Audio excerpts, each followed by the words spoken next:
Hi, Tim. Hi, Bob. How you doing? Good. How are you? Can't complain. Let me introduce us. My name is Robert Wright. This is The Wright Show, available on streaming video and via audio podcast. You are Tim Stevens, Senior Lecturer in Global Security at King's College in London. Is that still true? That is correct, yeah.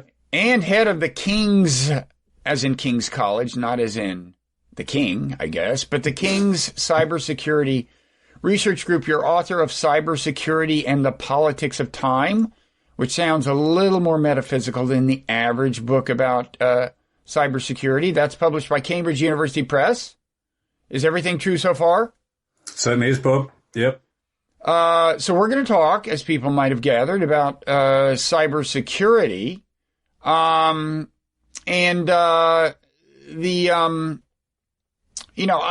should say at the outset that I'm a little bit of a kind of a global governance aficionado, and a long-standing question of mine is why don't we have more in the ways of laws and maybe explicit norms in the realm of cybersecurity. I want to eventually get to that, but first I want to kind of go through some recent stories about that have probably come to the attention of our viewers and listeners in the realm of cybersecurity, just by way of kind of establishing the lay of the land, what's out there, what there is to be concerned about or not concerned about. So let me start with a story that caught a lot of people's attention a few months ago, the SolarWinds story. So as I understand it, what happened is SolarWinds is a company that provides some kind of software to a bunch of corporations and government agencies. Some nefarious entity gained access to the SolarWinds update mechanism. So SolarWinds, periodically provides software updates to all these clients. Somebody got into that system and by virtue of that gained access to computers at, I guess, thousands of corporations and or government agencies. Now, what got the most attention in the press was they're gaining access to the government agencies, but like the Treasury Department in the U.S. But I gather that actually more of the, there were more corporate clients who were infiltrated than government clients. So it may not be entirely clear what the main goal of the hackers was. But so far, have I characterized the situation accurately, the SolarWinds hack? Yeah, absolutely. And the interesting thing about it is put yourself in the mind of the attacker. When you say what is it the attacker or the intruder wishes to achieve through compromising such a wide set of targets. Because yes, there's clearly a bunch of government agencies, but also a whole set of corporates, many of whom we might not know about yet. Because, word on the street is that they're not all declaring that they were affected by SolarWinds.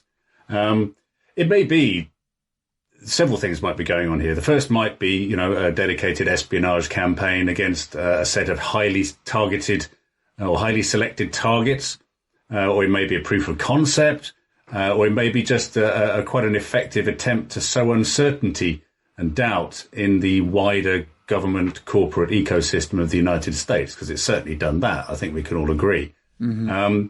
But it may just have been a targeted campaign that just spread wider. And that's one of the things about operations in this environment, is it's sometimes very difficult to bound precisely your target set and deny the possibility for kind of collateral damage, if you like.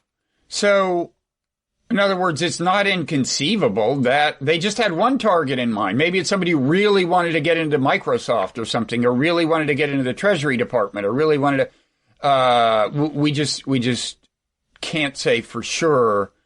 Yeah, it's possible. I'm guessing that it was actually a lot more structured and targeted than that. But yeah. I think there's always the possibility of if you spread a piece of malicious software, a piece of malware. And it's dedicated at a particular type of software vulnerability, all the organizations that have that vulnerability are going to be affected, most likely.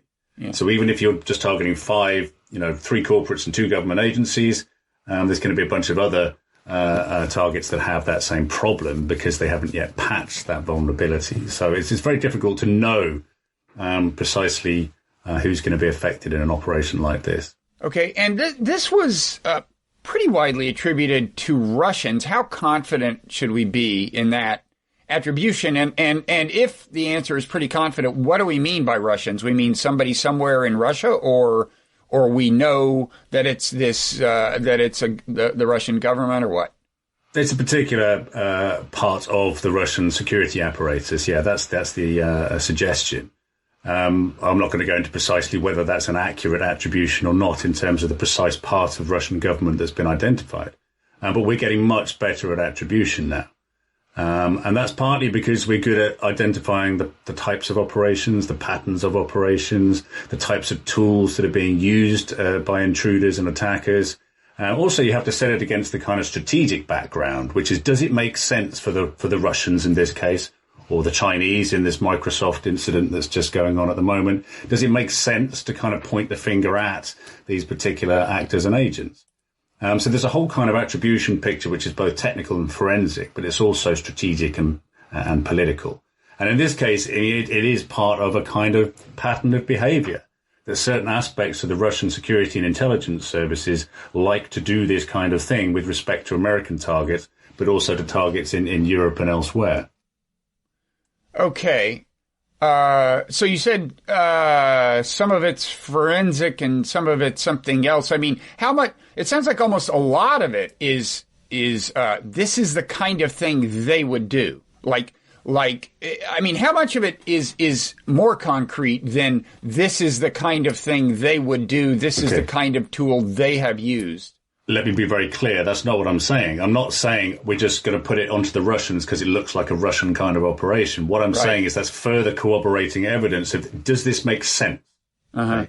Because things can be spoofed and faked in this environment if you're smart enough to kind of lay the seeds or to lay the, offset the blame on somebody else.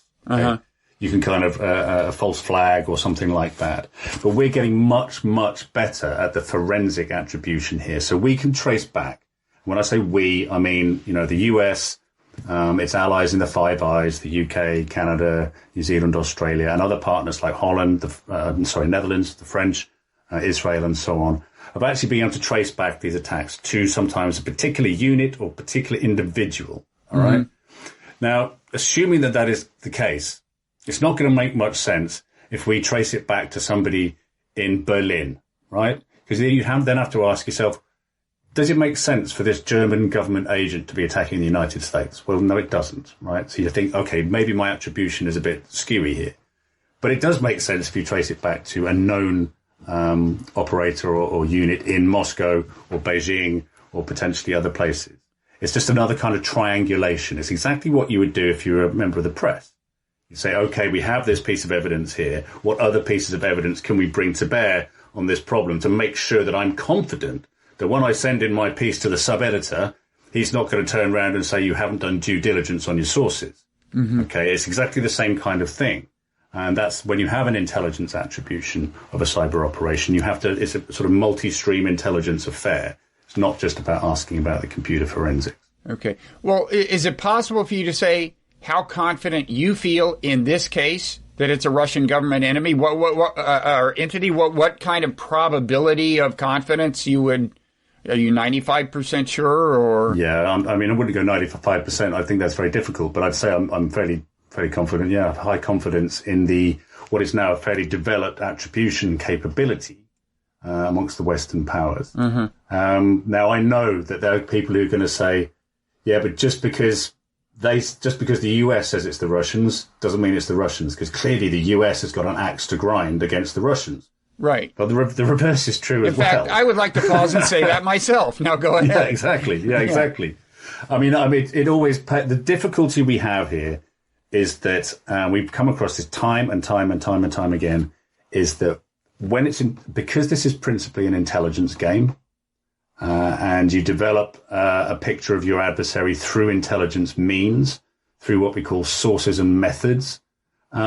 Those sources and methods are clandestine or covert sources and methods. And you can't just put them out into open court and say, this is how we know that Russian unit whatever was responsible, because to do that, you're burning your own capabilities, right? And intelligence agencies, whether it's cyber, whether it's human intelligence or signals intelligence, whatever it is, are not going to put those sources and methods into open court, because then the enemy, the adversary, knows precisely what they are. But that does mean there's a PR aspect to this, because when the US and its allies put forward attribution, they say, okay, their critics say, well, you've got to show us you're working. And they turn around and say, well, we can't because those are classified. So you've got this perpetual kind of problem. So this is why in recent years we've seen a concerted effort to try and attribute collectively, so that intelligence has been shared with the UK, with France, with Germany, Netherlands, South Korea, whoever it happens to be, and they can take a look at it in a classified sense and say, yes, we agree with that, or no, we don't agree with that, or we need further evidence or corroboration, whatever. Because it's meant to create a much more trusted impression of precisely what it is. Yeah, but I mean, would you forgive me for some skepticism here? I mean, first of all, I went, I recall the origins of the Iraq War very vividly, right? Mm-hmm. As do I. I mean, we were systematically misled, and it's not even clear that our government, it's not clear to me that our government was actually lying. I think, they may have talked themselves into believing all this stuff. But the point is, I presume that the British government chimed in and and so on. I mean, it's not that hard to get your allies to chime in, and it's a kind of a natural thing for your allies' intelligence agencies to, quote, be on the same page as you, right? Because you're looking at the same data, you're looking at it with the same set of biases. I just have kind of a default skepticism increasingly about claims made about countries that do things when the evidence is not transparent. And the thing that the Allies and others have done in terms of attribution is they might not be able to release their sources and methods, but they're going to release precisely what they know about these attackers, their IP addresses. So that's where they are, down to the very building in a kind of naming and shaming kind of way. They've done this with the Chinese, the North Koreans, the Russians, and others. But they're also going to say, this is the vulnerability that needs to be patched. Okay, this is the thing that's being exploited in your networks and systems. This is what you need to do to rectify. Yeah, well, that's valuable, but that's separate from attribution. Yeah. It is a separate one. But let's be clear about the Iraq War. And I'm no apologist for the UK government at all, but the elements who were part of the decision-making processes during the Iraq War have been very vocal and said, we messed up. We made a mistake. We look at this now. There was a bit of groupthink going on, and the intelligence decision-making process in a country like the UK has been greatly improved. It's not perfect. No bureaucracy or organisation ever is, but it's been made more transparent, more accountable. But we're not talking necessarily about the same bureaucratic mechanisms here. There are different organisations involved. There's overlap, of course. And to be sceptical about this is fine. But the thing is also, you can put the counter case. You can go, okay, so you tell us why the case that we've made is wrong. And that's a perfectly valid thing for you to be able to do. You tell us why the case not only that the US government and its formal government intelligence allies have done, but also dozens of private sector companies that have also come to similar, but not always the same conclusions. And there is disagreement sometimes between the various actors here, and that includes disagreements between governments. Now, in this case, is there consensus among the corporate entities attacked and the government on the origin of the SolarWinds hack? Yeah, there seems to be fairly high degree of consensus. Yeah, and that's that partly it's the because Russian government. The thing you have to remember is that these are not just one-off incidents. The agencies, much like you and I can walk down the street and somebody who does automated gait analysis can recognize that you are different from me in the way that I walk. The way that you lead your life, your daily routine is different from mine as well, but it has a pattern. Okay, nobody can vary it so much that it looks different from day to day. And the same is true of the operators in this environment. Okay. There's, you can fake some of it for sure. But if you've been tracking a particular unit of Russian intelligence for 6 years, say, and you're a corporate who's got headquarters in London, New York, Tel Aviv, and Mumbai, say. And your crews have been tracking the same intelligence actors for 6 years. You know the signs. You know how they operate. You know the sort of pattern of life analysis that you can bring to bear on these in a way that it's very, very difficult to either fake or to ignore when it happens. Mm-hmm. And, you know, just to say, OK, well, they would say that, wouldn't they, does have a certain validity in some circumstances. But it's, you know, this is the nature of conspiracy to say that they're all in this together because they would say that. It's like, well, have you ever tried getting all government agencies to say the same thing under normal circumstances? Have you also got the corporate sector to say the same thing under normal circumstances? And the journalists, you know, it's very difficult to get all those people to say the same thing, right? I mean, the journalists are dependent on the aforementioned for their, in most cases, there are very few journalists writing for mainstream organizations that have the independent capacity to make judgments. That is true. And they rely on government sources. I mean, this takes us back to Iraq. I mean, you know, these were not stupid people at the New York Times mindlessly repeating the claims. But what happened with the Iraq war was that a lot of, for example, of UK decision-making, it was hugely unpopular, remember, in the UK. I mean, literally 1 million people were on the streets protesting against going to war in Iraq because they didn't believe the evidence. And there were people inside government that didn't believe the evidence. And the problem was that they only had one data source. And they were relying the whole premise of going to war, you know, one data source and the pressure of the United States that Tony Blair was all too happy to go along with, right? Yeah.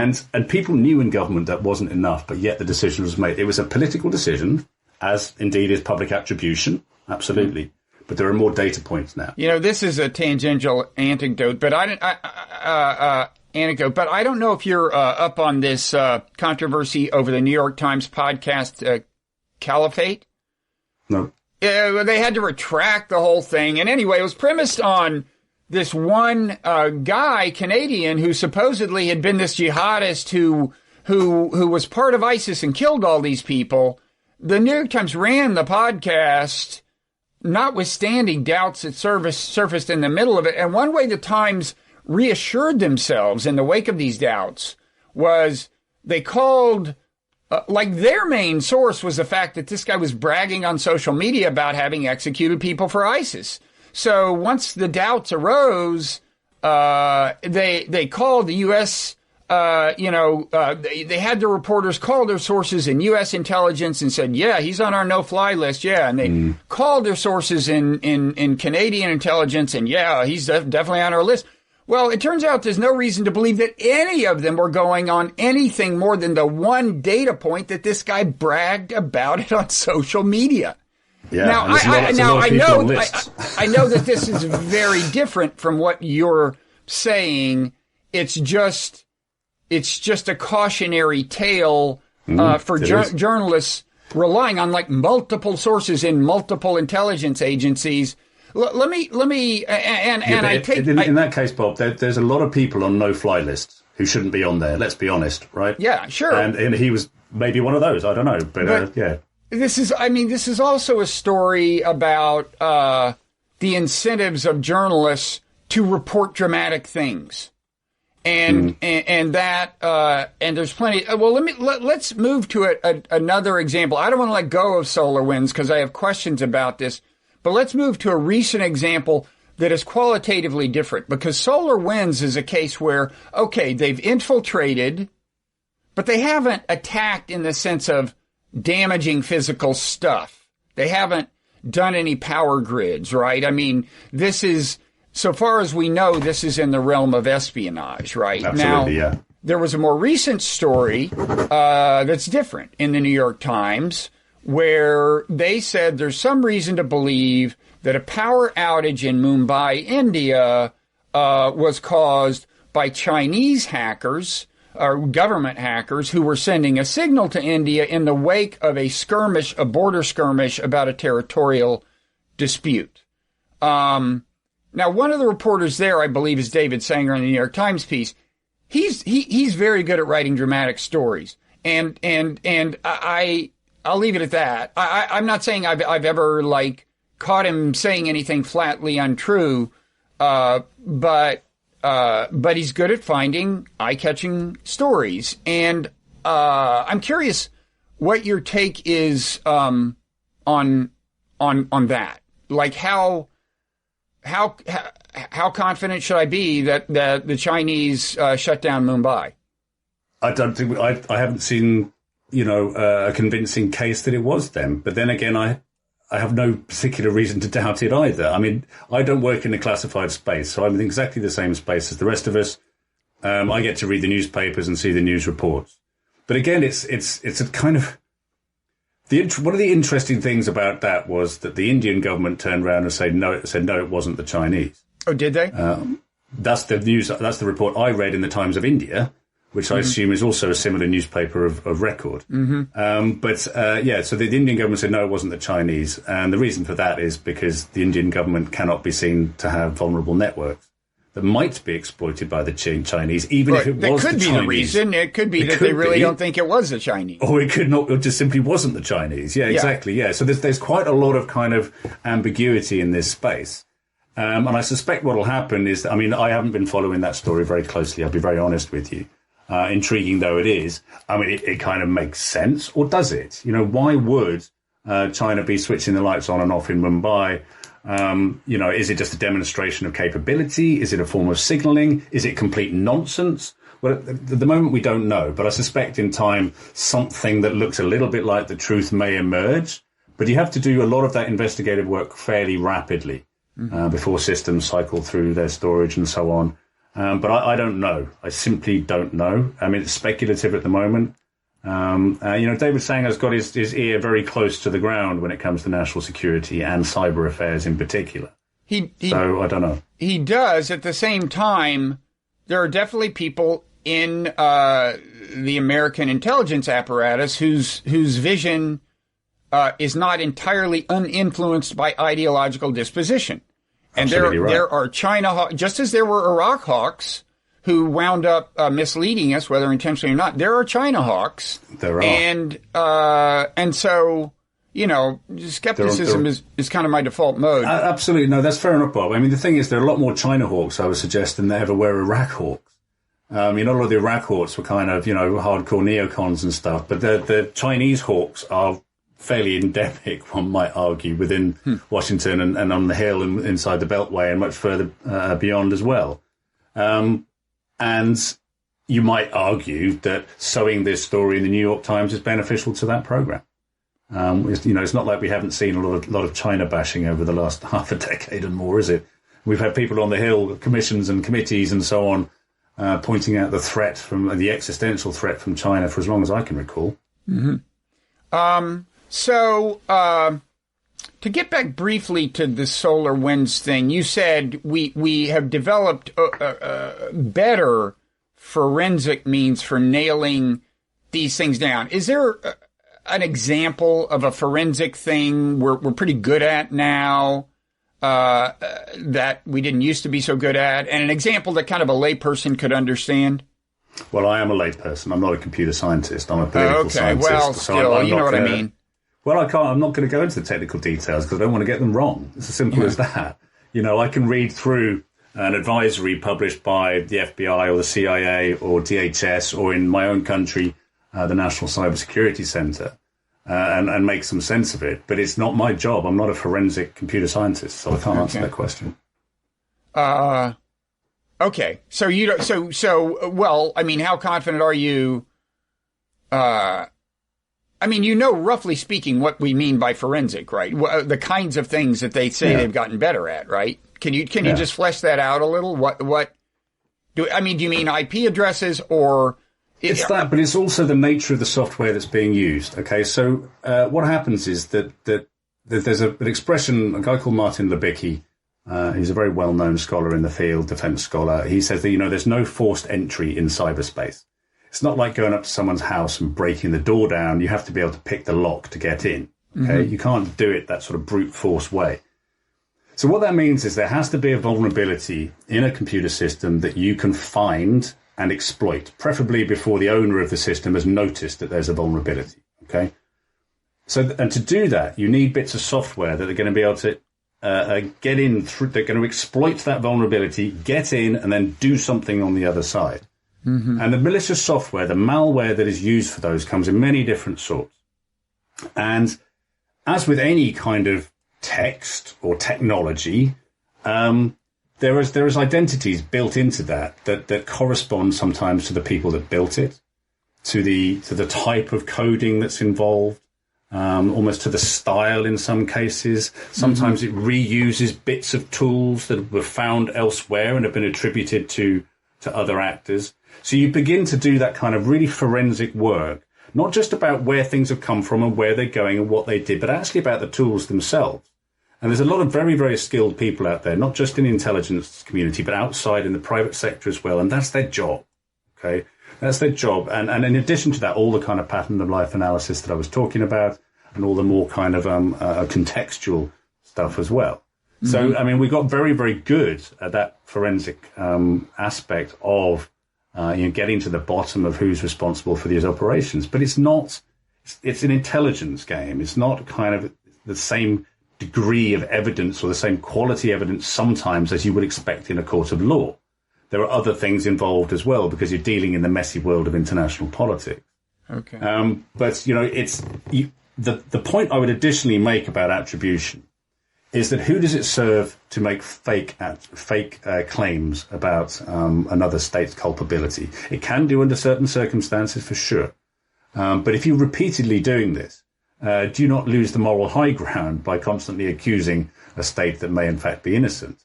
The other question you might ask is, well, just because you might not like or appreciate the attribution to Russia on this particular occasion, could you help explain to an audience why we're pretty certain Russia is responsible for all this other stuff as well? So that's what I was saying earlier. If it fits a pattern of behavior that has a sort of detectable strategic intent and fits with a whole range of other behaviors, that's one element of making attribution. It shouldn't seal the case, because you're absolutely right. It's like, well, just because it looks like this other stuff, it doesn't mean that it was them. But you put all this together as you would in any good intelligence product, and you come up with a conclusion that has a level of probability attached to it. When they say we are confident that this was the Russians, there'll be a level of confidence in there. It isn't saying it's 100%. It might not even be saying it's 95%. It might be saying it's 80% or 70% or 60%. So high, middle or low confidence. And you will see, for example, in the intelligence community, the DNI report that came out after the 2016 hack and leak operations against the Democratic National Committee, there were disagreements between the agencies about the levels of confidence in particular elements of the evidence that was in terms of the attribution for particular aspects of those operations. So there is disagreement, and I think it's important to sort of consider that, not everyone agrees with all these things on some occasions. In fact, there might be quite vociferous disagreement on occasions. But, it's not that states are willy-nilly attributing things to countries without some kind of, confidence and some kind of resolve behind it as well. So just calling out the Russians all the time is pointless. It sounds like it's mainly the evidence tends to be in the realm of circumstantial evidence, but you're saying there is such a thing as almost overwhelming circumstantial evidence. That's not what I'm saying at all. I'm saying if your attribution, your public attribution, is a political decision based on the back of intelligence deliberation within the national security apparatus of your country, which they all are, that intelligence product that is informing that decision will take all the intelligence streams available to it and combine it to make a case for what has actually happened. And there will be intelligence that disagrees with other sorts of intelligence. I get all that. When I say circumstantial, what I mean is it's not like the Iran nuclear inspectors. They can show up and take a picture of the centrifuge and unambiguously document the output and stuff like that. They can say there is a facility here or there is this covert facility here. There are cases where the evidence is what is tantamount to eyewitness evidence, in other words. You don't, and I can imagine that in the realm of cyber. I can imagine a world in which an IP, I just don't know the technical stuff of whether an IP address means that an attack originated from my computer in this house. Maybe sometimes it does, but it sounds to me like it's pretty rarely evidence that, and I don't want to belabor this, we should move on, but it sounds to me like it's pretty rare in this realm that the evidence is, is tantamount to what in a court of law is non-circumstantial, right? It depends what you mean by evidence. If you mean the evidence that can be presented in public and the evidence that actually informs the decision, they're slightly different things because there's a classification boundary there that simply the intelligence agencies can't cross, which I know is infuriating and frustrating. Yeah. And it's inevitably going to sort of cause some degree of skepticism. And one reason I care about this, I'm being a skeptic, but I'd actually love to hear that we can be very confident of these attributions, because I would like to see some kind of international treaty governing cyber weapons. And one obstacle to that would be if you can never confidently attribute the attack to a country. Things look much brighter for a treaty if you can confidently attribute attacks to given actors, right? Yeah, absolutely. And there's a lot of thoughts been given to this. And there's a couple of ways of approaching it. The first is, just to sort of double down on this whole attribution thing, is to develop some kind, and this is not my idea, I'm just saying this is the idea. In fact, it was floated under the Trump administration amongst many other places. They called it the Cyber Deterrence Initiative, but it was effectively an attribution mechanism. Like-minded countries come together and then they can discuss the intelligence that's available to respond to particular occurrences. It's the problem with that is that it's always, if you're not a like-minded country, right, it begins to look like the like-minded countries are ganging up on the usual suspects. So they're basically talking about our allies getting together. Yeah, it's a kind of NATO because the other model is, a treaty like the Chemical Weapons Convention, where there is a body charged with inspection, and membership in the treaty is not an ideological thing. As it happens, there are democracies that are members. There are authoritarian countries that are members, but they all agree to be bound by certain strictures. Yeah. As it happens, there has lately been a controversy about whether the OPCW's assessment of an alleged chemical weapons attack in Syria was swayed unduly by the Trump administration, but that's another. And sadly, institutional institutions like national ones are not guaranteed to be free of corruption. But there is that model, and I would have been shocked if you had told me that was the model the Trump administration is pursuing. And indeed, it sounds like it's not. It wasn't, no. But it sounds like, given the nature of the evidence, you would need a credible body of adjudication that, for whatever reason, had acquired real credibility. And if it deserved the credibility, you could probably be confident of its judgments. In other words, it sounds like it's possible to reach a high level of confidence in at least some cases about attribution. The question would be whether the body involved in enforcing a treaty had and maintained the trust of nations.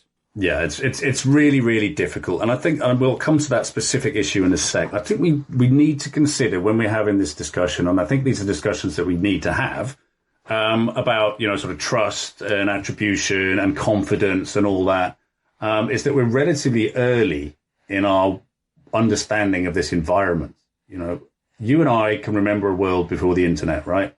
Or at least before the World Wide Web and cell phones and all that kind of thing. I can remember a world before personal computers. I don't know about you. Exactly right. So, but we kind of understand. But when you think about it like that, we've come a long and difficult way since the beginning of the 90s when the World Wide Web was invented. It was only sort of 20 years ago or whatever, 30 years ago now. We're still learning what this environment is about. We're still learning what states can do. And we're still developing ways of regulating that behavior. And that's the stage we're at the moment. In terms of regulating that behavior, you're absolutely right. Were we to have some kind of international adjudication mechanism for this environment, it's very hard at the moment to imagine what it would look like. Because let's face it, you're not taking this to the UN Security Council when there's the US, the UK, Russia and China are the main antagonists in this environment. Or some of the main. No, though that would be that's better than it just being a bunch of authoritarian countries or a bunch of democracies, right? I mean, yeah, that's exactly right. Yeah, relatively it's not going to mix. work either way. And I remember the former president of Estonia suggesting we should have something like a cyber NATO a few years ago, which was a non-starter because it was already branded like NATO. And if you're Russia or China, you know what that stands for, right? So it has to be a much more broad brush approach, has to have buy-in from people who are not like-minded countries in your normal kind of alliance structures. But of course, even if you did have some kind of globally or internationally mandated institution that's going to adjudicate on, call it cyber operations for now. Do they have a monitoring mission in terms of, capabilities development in nation states? Who's going to verify that countries are saying that, are abiding by the rules of the road? Who's going to monitor compliance with the rules of the road? Who's going to sanction those countries? So on and so forth. And the problem here is that we're just dealing with code. We're dealing with ones and zeros that are packaged up in various very cunning and creative ways. And they're not like guns and tanks and bombs and planes and warships that we can count. And we can count them from space. You can't do that with software, which is what we're talking about here. It's incredibly difficult to think of a regime in a global governance sense, as you mentioned earlier, that's actually going to be able to do this work. So instead, that the energy of the international community, such as it is, has been in developing norms of responsible state behavior, which they hope that can be that emerge and cascade and get socialized in the international community that say this is what you can and cannot do.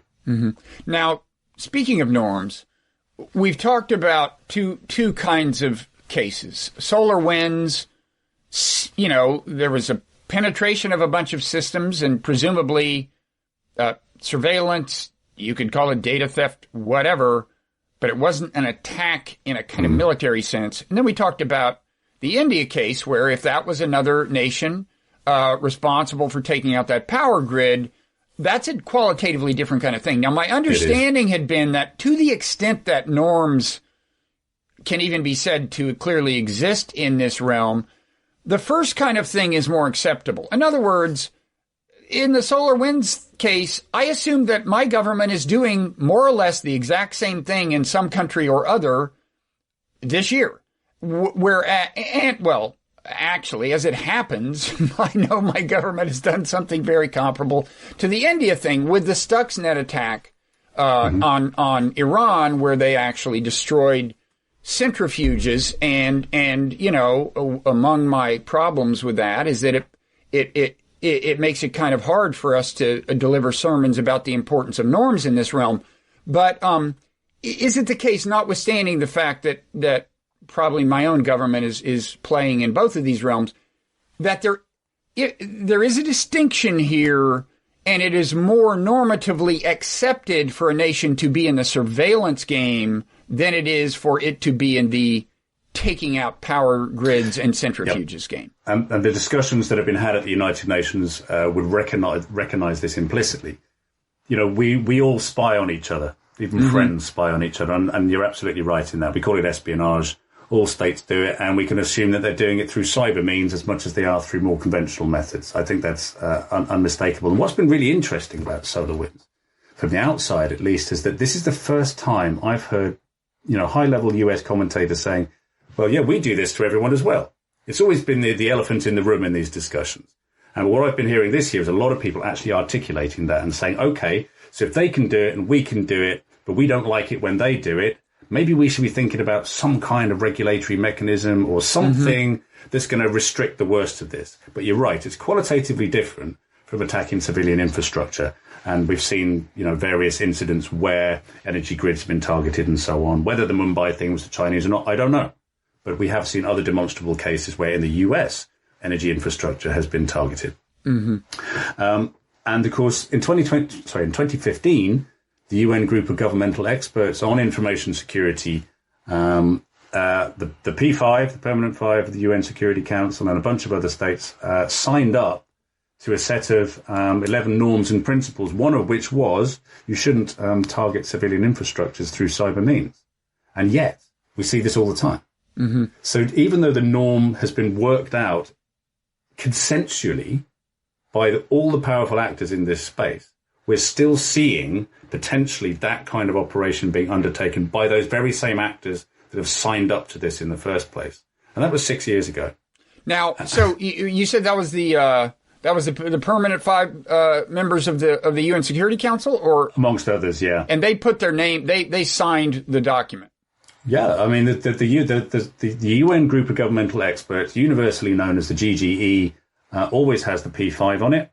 Mm-hmm. So US, UK, France, China, Russia, and then a bunch of other states. I think it's about 20 other countries at the moment, and their job is through on a 2-year cycle to work out the norms and the rules of the road for the responsible state behavior. And that's seen as a process that kind of can help states work out what to do and what they cannot do, but without committing to a full treaty mechanism that the US doesn't want. Right. And they're not the only ones who don't want it either. And the U.S. has long not wanted that. I mean, that wasn't that transcends presidential administrations, Democratic and Republican. Yes, it does. Yeah, and that goes back, I think, to about the year 2010, and probably longer than that. I'm not sure the history of that particular theme has been written yet, but this is a fairly long-standing commitment not to have an international treaty. Do other great powers profess to be in favor of such a thing? Does Russia say, well, we'd like to have a treaty? Does China say, well, we'd like to have a treaty? Russia and China say exactly that, and they have, produced in the past draft versions of what this thing might look like, and attempt to get other countries on side for a treaty. It's great PR. If you say you want a treaty that's going to govern this type of behavior, and the evil empire of the United States doesn't, then you're kind of winning the PR battle a little there. But let's be clear about why the United States says it doesn't want a treaty. It says because international law already applies, and it's just a question of working out how. And part of the question of working out how is developing these norms at the United Nations that are fleshing out precisely what states can and cannot do. The argument, therefore, is we don't need a new treaty because the whole of international law already applies to this environment. So why do we need a new treaty mechanism? Whereas Russia and China say, yeah, but international law as it stands allows other countries to interfere with our domestic network as part of this kind of international sort of global cybersecurity culture, if you like, and we can't possibly have that because we need to have sovereign control. Is that true that international law permits the penetration of their systems for some reason, or what? That's not my understanding of international law. But what I think the Russians, the Chinese, and others are saying is, look, we need to have a confidence that you aren't going to come over our territorial borders and start messing with stuff. And that doesn't just mean in a cyber sense; it just means in a normative sense. Now, we reserve the right to exercise sovereign control over our territorial internet. Effectively, seems reasonable. I see what you mean. Well, on the surface, yes, it does. So I mean, does this get into like control of speech issues and stuff, or it does precisely? Yeah. So that's okay, but it seems like these are in principle separable. I mean, you could have a treaty that says you can't blow stuff up and take out power grids in other countries. That would not get into the question of whether China can control speech on its internet, right? Right, I mean, but these two visions of the internet are aligned to ideological visions of what the internet is for. The internet in the West, at least in policy and strategy, is for it to be open and interoperable as a means of promoting democracy and the free market. That's not the vision of what the internet is for in authoritarian countries or countries with problematic democratic systems. I know that. I just don't see why you can't separate the two issues. Well, it might serve certain countries better not to. I mean, the Russians seem to be very keen on saying one thing and just playing the game. And you could say the same about the United States, which wants to maintain its freedom of movement in this environment without any kind of sort of awkward treaty that might prevent it from doing so. Now, it seems to me that it would be in America's interest if you imagine that such a treaty were enforceable. If you could wave a magic wand and ensure that no countries would be taking out power grids of other countries or attacking their nuclear facilities or anything, for the rest of eternity, it would be smart for America to sign on to that, right? I mean, given the fact that, A, we're our dominance of technology is manifestly fleeting. B, the future is unpredictable. You know, that would be probably in the self-interest of all of these nations, right?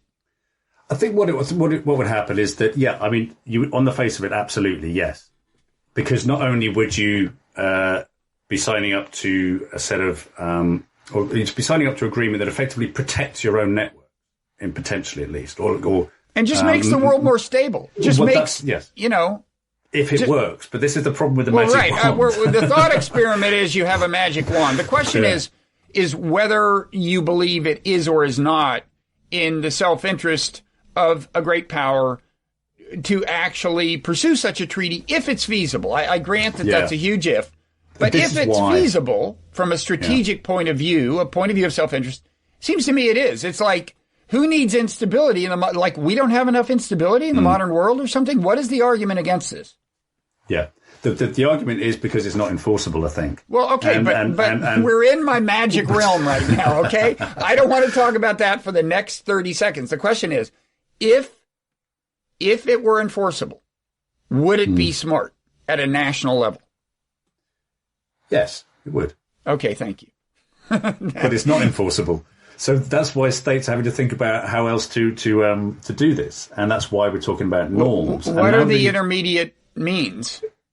What other ways to do this are there? Well, this is what I was going to say, because at the moment, we have these norms and principles and so on, and the conversations in global governance are around how we get states to implement those norms. And then there's a whole sort of confidence building measures strand of that, intelligence and information sharing, and the whole kind of cybersecurity capacity building agenda, which is wholly overlaps with the development agenda as well, and of digital economies and so on, is a way of kind of binding states together in this mutual understanding that doing these good things is good for you, but it's also good for everybody else too. You know, it's like the stability, the kind of economic growth arguments are all part of that. But if you sort of start hitching liberal democratic arguments onto that, you're going to come up against opposition, because not all countries want to be run like that. Okay, that stuff sounded kind of vague to me. I mean, in the sense that I don't know exactly what it means. It's like, I mean, I understand the idea of just convincing people that it's all in all our interests. I mean, there are such things as norms that are respected. Yes, there are. And this is one thing that bothers me about the Stuxnet attack, is that just greatly compromised our ability to lead in the development of a global norm here. Greatly and enduringly reduced the chances of my children growing up in a world that is stable in this particular way. And so, I don't know, nobody's going to listen to us on this subject, I assume. Well, how does this norm get off the ground? This is a really, I mean, there's so many nuances to this conversation, but you're right. Stuxnet, I mean, Stuxnet was never meant to be public, okay? It's meant to be a clandestine operation, but you can't operate in this environment and assume that at some point somebody's not going to find out, right? Right. So Stuxnet happened. We also, over a similar period, having the whole fallout from Snowden.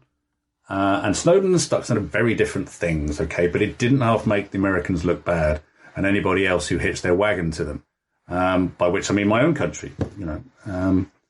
But what it did, and the Chinese in particular were very, very clear about this, saying you cannot preach to us about an open, interoperable, transparent internet for the good of humanity when you have demonstrably gone out and done things, even against your own people, that make us look like positively like saints compared to what you've done. You have lost the moral high ground. Yep. You have lost the kind of capacity, as exactly as you say, to lead on this issue, and of course many others besides. So it has been a problem, and you know, US diplomacy in this area has been difficult, I would argue. And you know, it's hard to argue against China, that Chinese position, when the evidence suggests that on that particular issue the Chinese are right. So it has been an enormous challenge, yeah. And in terms of, you know, my saying some of this stuff sounded vague, what would you say to that? I mean, you were you were saying, there's more and more, I forget the phrases, but some kind of like collaboration or meshing of infrastructure or something or other. What's an example of something kind of concrete that would facilitate the emergence of norms here? So, as you'll not be surprised to hear, a lot of international diplomacy is about talking to people, whether in the kind of track 1 formal intergovernmental way or whether track 1.5 or track 2 behind the scenes with civil society and industry and so on. And a lot of that is about, it always says that, cybersecurity is a team sport. It's all about trust. It's all about knowing your oppo in whatever country or whichever company. And it is a lot about that and building up trust between governments and various other agents in this space, but also in implementing things like confidence building measures. And CBMs, as they're called in the jargon, can be very, very useful.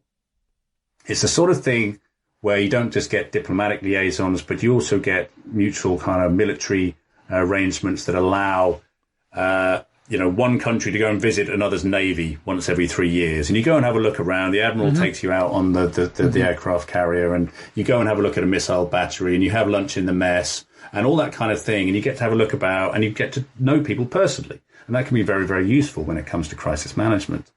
Really difficult to do in cyber.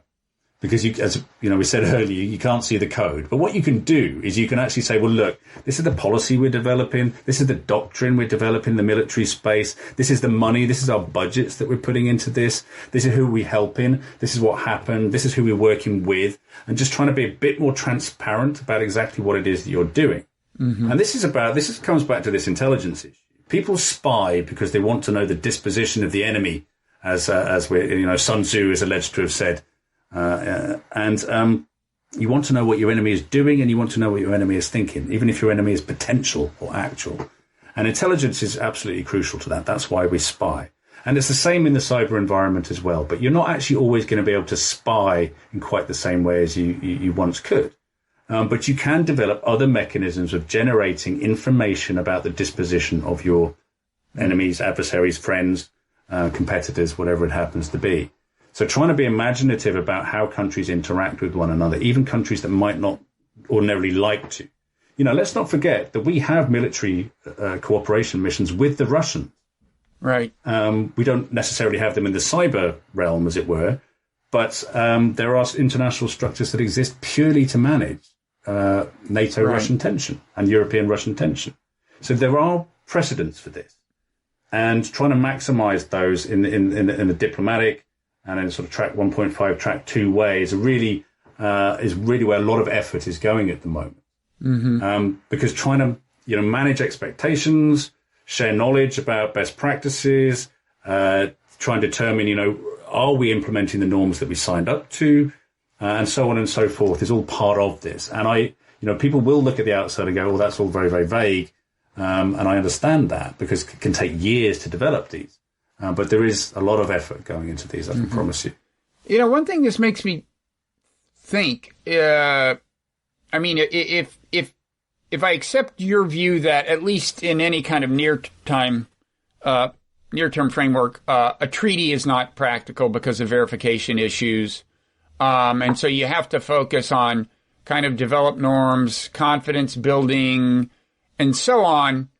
It makes me think that in that case, it's even more important not to create gratuitous antagonism between countries. What I mean is, it's like the Iran nuclear deal. That's like a concrete deal with verification. It wasn't formally a treaty, but it was structurally like it had those hallmarks. Here's what you can't do. We're going to have inspectors. This would constitute a violation. This would be the punishment, and so on. And when you've got something like that in place, if you imagine that the Trump administration had not abandoned it, but once it's in place, that can actually survive a fair amount of antagonism between the parties. And in fact, during the Cold War, when rhetoric was extremely harsh, we sometimes had arms control agreements, whereas it just seems to me that kind of politically, when what you're doing, instead of having a structure like that, is you've got these various different conduits of collaboration, cooperation that collectively amount to an infrastructure for good norm enforcement, it seems to me like that kind of thing is going to be more susceptible to disruption from hostility between nations, if that makes sense. Does it? Yeah, it does make sense. Let's not be under any illusions here. This is not easy. There is no kind of silver bullet to this problem. And as more and more states develop these capabilities and the intent to use them, this problem is going to get more profound. And I think we're already at something approaching a crisis point in respect of the geopolitics of this. Russia can act with impunity. The US and China can do the same pretty much. They've signed up to different visions of what this environment is for. And yet, there are mechanisms available for trying to do something about it. And I guess the question, I've been critical of this in the past, and written about this, where because a global treaty, isn't immediately obvious and apparent, we should just abandon any attempt at regulating this environment. My argument would be the opposite. It would say, well, okay, so a treaty's out of reach, but how about all this other stuff we could do? Don't waste your energy on a treaty if it's not going to happen. Let's do all these other things, confidence building measures, memoranda of understanding, kind of liaisons, exchanges, all sorts of diplomatic kind of activities, involve civil society in a properly kind of multi-stakeholder way, and the same for industry and academia. And let's think about how to approach these solutions. Because the problem with thinking about treaties all the time is that it's a multilateral mechanism, which means you're principally relying on governments to solve the issue. And this isn't just a governmental issue, even though clearly it's governments that are doing the worst of these operations to one another. There have to be approaches developed outside the kind of groupthink and sometimes relatively stultified ways that we think about decisions and problem solving. So it has to involve a much wider range of parties. And that's only going to happen if we experiment with some of these other measures. You really cannot go into the contemporary world and say, this is the way to deal with this.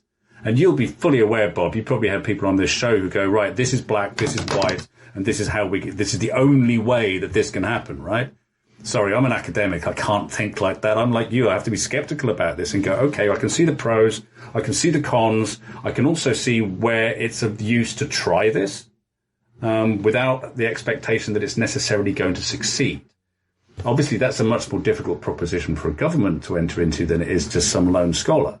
But, there has to be a kind of change of mindset. And I think it is happening. But at the same time, we're seeing a hardening of high-level geopolitical interests that is quite worrying. Mm-hmm. I don't think it's just cyber that's affected by that. I think, our bigger problems are probably nuclear right now, or even conventional, but it's all part of the package, right? But progress on this would be one casualty of the new Cold War that people are envisioning between the U.S. and China. Yeah, because you have to have will to make things happen. It is quite straightforward for the President of the United States, or indeed of China or the Russians, to say, well, we're going to stop meddling in enemies' information infrastructures. Mm-hmm. It would happen. It would stop overnight, apart from various elements of the intelligence community that would carry on doing it anyway. But you could stop it. But it needs political will, and you can have as many talk shops as you want. But without that political buy-in, it's not going to happen. Mm-hmm. So even though we've all agreed 6 years ago, 5.5 years ago, that these are all a good idea, we're still talking about it now. And absent political will, and I think there's a lot of kind of there's a dearth of collaborative spirit right now, despite COVID. Absent that, I think it's an incredibly difficult proposition. Okay, final question is kind of how bad could this get? I mean, the ability to take out a power grid, which exists in principle clearly, is pretty powerful thing. I mean, I know in your book you get into apocalyptic thinking about this. Mm-hmm. What are some? Do you think people are not worried enough, too worried, and what are some specific things that could be bad? Yeah, I think we have to accept that there are possibilities for really bad things to happen. By the same token, we're quite lucky. Nothing really bad has happened so far. We've developed a global infrastructure that's as deeply interconnected and interdependent And it is possible in complex systems like that for something to go wrong in one place and to affect, and if that's not just bad enough in the one place, for it to spread somehow. Through tit for tat, for one thing, right? You retaliate, you take out one of their power grids, they do the same, blah, blah, blah. Yeah, that's escalation. Right. But I'm thinking of just about the kind of the nature of the environment. So you have, if a system goes down in one place and it causes a failure in another, the sort of cascading failure scenario. But yes, potentially there is potential for escalation. We've also not seen that, which is really, really interesting. And there's work by some American scholars that demonstrates that actually states are not taking the opportunity to sort of for one-upmanship in this environment. In some ways, they're using it to diffuse tension. So what that might suggest... Although I would say a number of attacks have been attributed to Iran. I don't know whether accurately, and that they would make sense as retaliation for Stuxnet. It's what I'd do if I were Iran. Absolutely. Shamoon, for example, against the Saudis was almost certainly Iran. I mean, I don't think anyone, including the Iranians, seriously disagrees with that. I mean, that wouldn't have been retaliation for Stuxnet per se, probably, because that was the U.S. and Israel doing that. But, Well, on the contrary, it probably was retaliation. You think? Because the Iranians did not want to attack the U.S. It's all right to attack Russia. If you're Russian or Chinese to attack the US because you're nuclear armed, but you don't want to be attacking. If you're Iran, you don't want to be attacking the US at that point. You attack a US ally. What happened in that attack on Saudi Arabia? Was that a physically consequential attack? It was just it was a cyber operation against Saudi oil, the main Saudi government oil company, Saudi Aramco. But did it disable anything or just steal information? Yeah, it cost them a fortune. It bricked like 100,000 computers or something. Oh, okay, so that is plausibly tit for tat. Yeah. Yeah. It was kind of offshoring your targets. You're saying we can't attack the Americans directly, so we're going to attack their allies in the Gulf. But the thing about, how bad could it get? So it can happen by accident. Either you get this kind of cascading failure. Maybe you've done a really targeted small attack, but you've forgotten to take into account one thing, and then something spreads. And you end up taking out the continental, power grid or something like that. Or you enter into an escalatory phase for which we've seen very little evidence, I would say. Or you do something really bad by design. So you're going, actually, we're going all out on this one. We are deliberately going to degrade or destroy infrastructure in a particular country or whatever. Now, the thing is, when we're talking about peer competition in the international system, you'd have to be absolutely suicidal to do that against either Russia, China, or the United States, or indeed arguably some of its close allies like the UK or South Korea or Japan. So what that suggests is that for those types of really deliberately severe attacks to happen, and I'm not talking espionage a la solar winds, we are talking about taking out power grids, water supplies, and so on. It suggests that you're already in a state of hostility. And this is kind of an adjunct to that, or a desire to escalate somehow. And I think if we're getting to that point of deliberate cyber attacks like that, we may already be in an exceptionally dangerous situation. So wearing my optimist hat, I would say we're not likely to see deliberate attacks of that sort against, for example, critical infrastructures or nuclear command and control or sensitive military systems.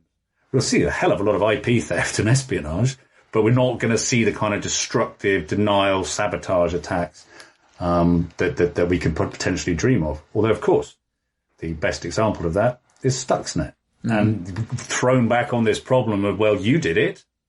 Why can't we? But the US could do it because they can beat anyone who tries to respond or to retaliate. I mean, in general, as more and more of our world comes under the control of, digital processes, just in principle, vulnerability grows, right? I mean... Yeah, exactly. I mean, and when you think about the satellites, many of which exert kind of a stable... I mean, reconnaissance satellites often exert a stabilizing influence in the sense that if we are confident that we can see that the Russians aren't attacking us, and they are confident that they can see that we're not mobilizing for an attack, and all that, that's a stabilizing thing. But in principle, you could take out satellites with cyber as well as kinetically. right? Yeah, you could. Yeah, I mean, there's a lot of concern about that space cyber kind of nexus. And you're right. I mean, if you have knowledge of the enemy's disposition, intentions, order of battle, etc., it can serve to reduce tensions and avoid escalation. The problem, I mean, you could make that argument for cyber espionage and say, look, if we just all in everyone's networks all the time, everyone's doing it, then we can be fairly confident that they're not up to no good over there, and they know that we're not planning an attack over here. And the problem is that quite often the same tools that you use for reconnaissance are precisely the same tools you might use for an attack later. And if you're a defender in those networks, they can look the same because they are basically the same, but you don't know what the intent is behind it. You don't know that they're just spying on you. You might be thinking that they're potentially going to launch an attack against you. Right. So that kind of certainty you might have when you're tracking missile batteries from space is lost in network defense because you're not entirely sure what the intentionality is behind the positioning of that piece of code in your systems. You can definitely imagine false flag attacks in a volatile environment being pretty consequential. Yeah, I mean, the famous one was a few years ago when TV 5 Monde in Paris was just about to hit the air and it was subject to a cyber attack, and all over the website was like, this is I can't remember it was basically blaming it on the caliphate. There's a name for the group, Cyber Caliphate, I think they were calling it. Turned out it wasn't? It turned out it wasn't, yeah. It was what, right-wing? No, it was the Russians. It was the Russians. Well, at least they have a sense of humor. Final question. I think I may have already said that this really is a final question. A term I've heard is a digital Geneva Convention. I have heard it more coming from corporate actors than from political actors. Brad Smith, president of Microsoft, says we need a digital Geneva Convention that will commit governments to protecting civilians from nation-state attacks in times of peace. I'm not sure what kinds of attacks he means, whether he includes surveillance or what. But I guess my question is, why is it? Whenever corporations propose something that sounds high-minded, I get a little suspicious. But do you know why it is that this initiative seems to be coming more from the corporate world than from political world? I mean, people have written about this, and you wouldn't be the first person to be slightly skeptical about the sort of the corporate reasons why this might happen. I mean, a lot of people say this is just Brad Smith's personal hobby horse. He's just really committed to the idea of global stability in cyberspace and wants to think about how, most of us could actually sign up to that, right? That's a better explanation than the standard explanation for corporate behavior. Actually, I like that. Well, yeah. I mean, but of course, stability is good for business potentially as well. And it'd be very kind of Western vision of stability, arguably, which is, you can sell into these networks and so on. But, he's making some interesting points. He's saying, we sell this kit into various countries. Why should we allow our systems and networks and our clients to be exploited by foreign powers that might wish people harm? And that includes the American government and their allies too, and they're saying we don't want the infrastructure that we sell to be used for harmful attacks against civilians. Again, we can kind of all sign up to that as well. And I mean, the problem, of course, comes as it always does through the optics of kind of what a company like Microsoft actually does, which of course it makes billions out of US government contracts and other government contracts as well. So you've got to square that away somehow. So, Brad Smith is a very energetic character. I'm sure he does a fairly robust job of explaining that situation. But at the end of the day, this is one of those experiments in global governance or a contributor to global governance. But what use will it have in the end?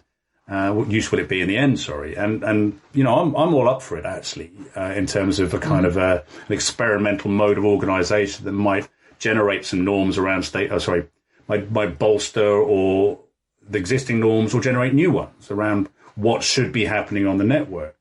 The question, as it always is who's actually listening to this? What is the audience? Yeah. Okay. Well, thank you so much, Tim. Again, you're the author of Cybersecurity and the Politics of Time. You're King's College. Why don't you give people your Twitter handle, which you will have to do because I got to say it's not the most memorable Twitter handle I've ever. It's just TCSTVNS. It's just it's my name with most of the vowels. Yeah, I can tell it was some variation on your name. It's just it doesn't have those mnemonic properties of. Yeah, it doesn't. Yeah, but I'm not a massive Twitter user, so I don't lose any sleep over it. Yeah. Okay. Well, it's distinctive. Okay. So thanks so much. Maybe there's a huge hack somewhere. We'll see if you have time to come back and talk to us about it. Yeah, absolute pleasure. Thanks, Bob. Okay. Take care. And